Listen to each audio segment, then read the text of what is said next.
The most successful people in business are incredibly passionate.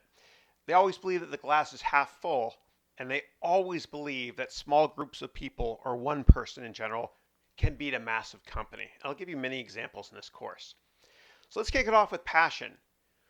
The best CEOs and entrepreneurs in the world are the best salespeople, and they're incredibly passionate about what they do. In fact, they don't have a job, they have a passion. And so if you wake up in the morning and tell yourself, I'm going to work today, then I respectfully say that you're doing it wrong. You need to reinvent yourself. You need to find another passion. Uh, don't ever see work as a job, otherwise, you're doing the wrong thing. Life is just too short. So Confucius had this great quote. He said, find an occupation that you love and you'll never work a day in your life. This has been true for thousands of years. Optimism. The best entrepreneurs in the world are incredibly optimistic as well. And they believe that they can accomplish anything. And many years ago, I sort of disassociated myself with friends of mine that were very negative. Um, I hang out with people and have for decades now that are incredibly positive, that believe that you can accomplish anything in life if you set your mind to it, especially in business.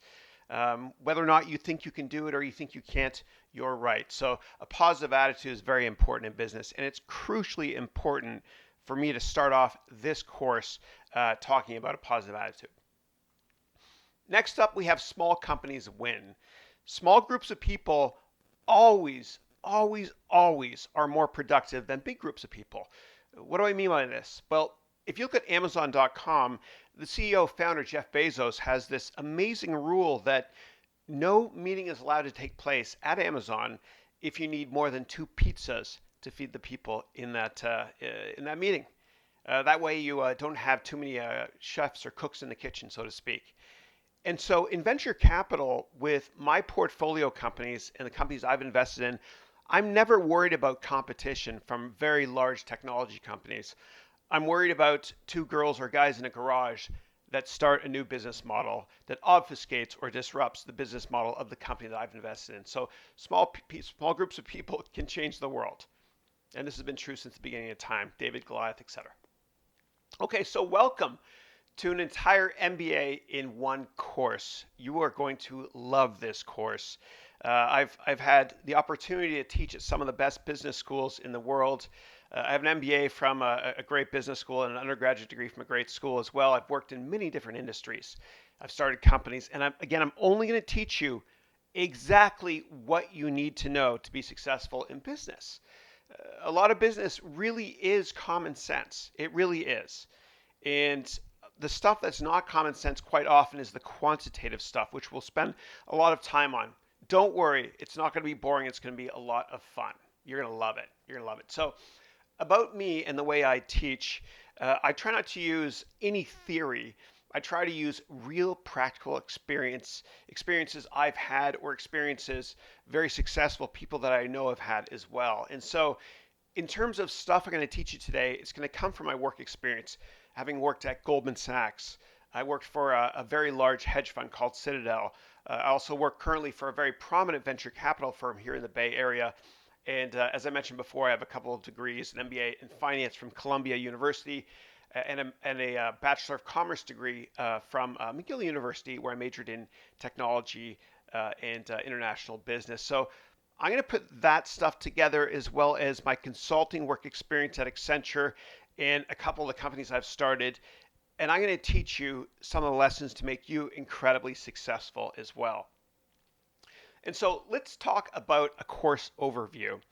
So I'm only going to teach you stuff that will make you successful in the business world. It's important for me to reinforce that. And you're going to enjoy this course too. It's going to be a lot of fun. Um, Now, I'm also going to make sure that there is absolutely no theory. The most boring classes I've ever taken in my life are the ones where we covered a lot of theory but didn't do the practical stuff. So I'm going to teach you how to start a company. I'm going to teach you how to raise money. I'm going to teach you how to read financial statements with ease. It's not complicated. It's very easy. I'm also going to teach you how to analyze companies like venture capitalists do, or hedge funds do, or consultants from firms like McKinsey do. And we're going to have fun doing this too. I'm going to teach you how to network like crazy into getting your dream job. We're going to analyze what makes a kick-ass CEO, entrepreneur, or salesperson as well.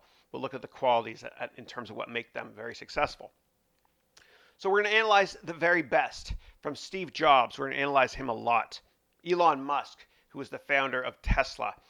Richard Branson, Mark Benioff, Big Papi, Tiger Woods, Meryl Streep, Conan O'Brien, Ronald Reagan, and many business executives. Why did I mention those people?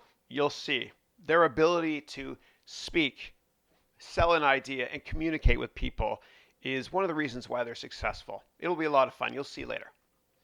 So we're also going to learn why Facebook bought Instagram and why Mark Zuckerberg is very successful. We're going to learn why you never, ever invest in a technology company if all of the founders have resigned. Now, as you can tell, my background is a little bit more in technology than other industries. And so this course is going to be a little bit slanted towards technology companies, but it's generic enough to help you be successful in business in general. So I'm going to bring Silicon Valley and Wall Street to you as I've worked in both areas. So we're going to have a blast doing this, but a lot of the content from this course is from a book I just published called The Ultimate Practical Business Manual, which is everything you need to know to be successful in business, from launching a company to taking it public. We're going to cover all of that stuff. So in terms of the topics, I'm going to give you useful management analytical frameworks. After every course I took when I did my MBA, I reflected and thought, what is one framework that I can take out of this program and apply to my job or to the real world? I'll share some of the best ones with you, and again, some of the best ones that I've learned in my career as well. I'm going to teach you the best networking skills in the world. I'm going to teach you how to get a meeting with anybody, and I mean anybody. Now, I'm also going to go over legal stuff. It won't be boring, don't worry, and I won't cover too much of it. I'll just teach you the legal stuff you need to know to be successful in business and nothing more. I'm going to talk about how to value a company. It's very easy, and it's a lot of fun using Excel. We're going to talk about turnarounds. What do you do when your company is having issues? What is Chapter 11? Do turnarounds work?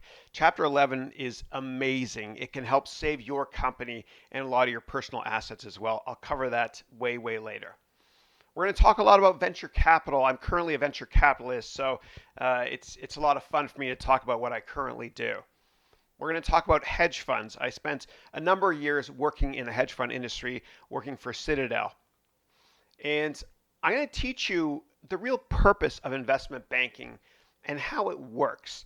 Now, a lot of my students at the universities I teach at want to go into investment banking after they graduate, and I caution them about this. Only do it if you're absolutely passionate about investment banking. Don't ever do anything in life just to chase money. Otherwise, I promise you, you'll be incredibly unsuccessful and unhappy. Do what you're passionate about in life, and I promise you the money will follow. We'll cover that in more detail later.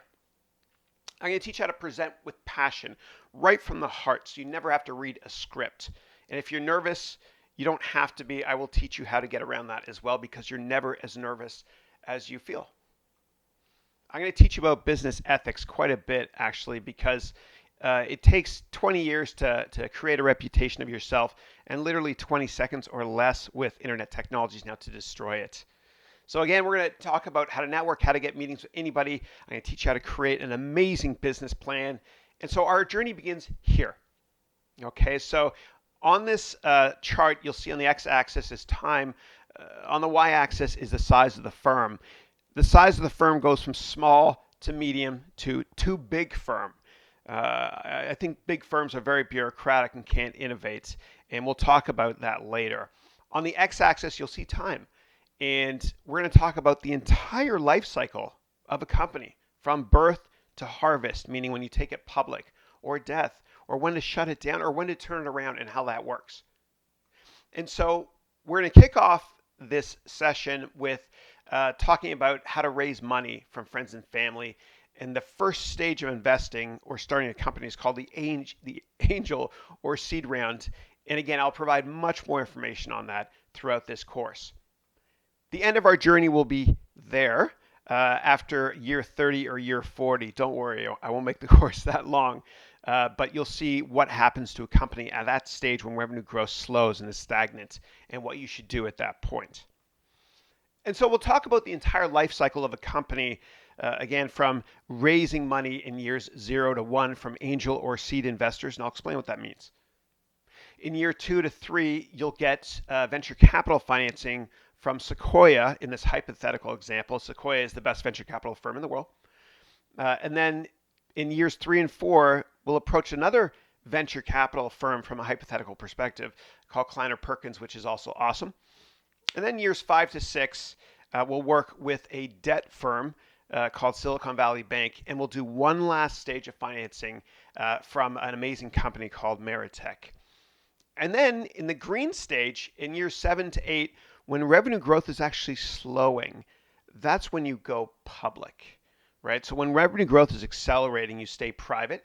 When it's still positive but decelerating, that's when you go public. And we're going to work with Morgan Stanley and Goldman Sachs in this hypothetical life cycle of a company scenario.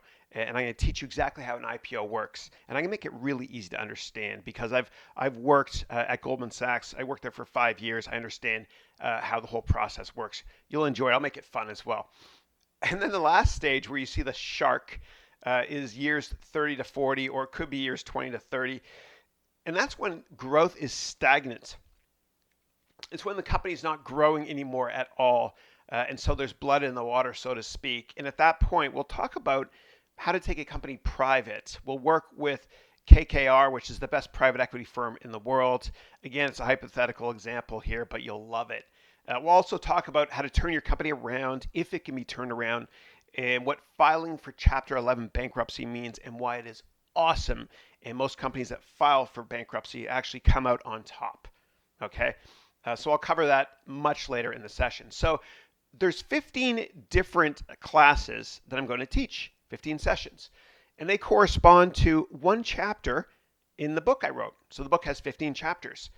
And so we'll kick it off with launching a company, and then we'll end it with turnarounds and alternative investment strategies for your company. And then there's a section that's very, very important. It's called Class 15 or Chapter 15, and that's called leftover content. And it's all the stuff that I didn't cover in chapters 1 to 14 that I think is incredibly important to make you successful in business. And I'll talk about the mistakes I've made in my career as well. I'm a very humble guy. I'm from Canada originally. Proud to be Canadian, but I think my Canadian roots have kept me somewhat humble. But anyway, we'll go through that, the takeaways, best practices that I've had in my career, and the mistakes I've made too, and the mistakes I've seen from working for people that should not be managing people. I've worked for great people, but also people that should not be managing people. So more details on that later. Okay, so let's begin.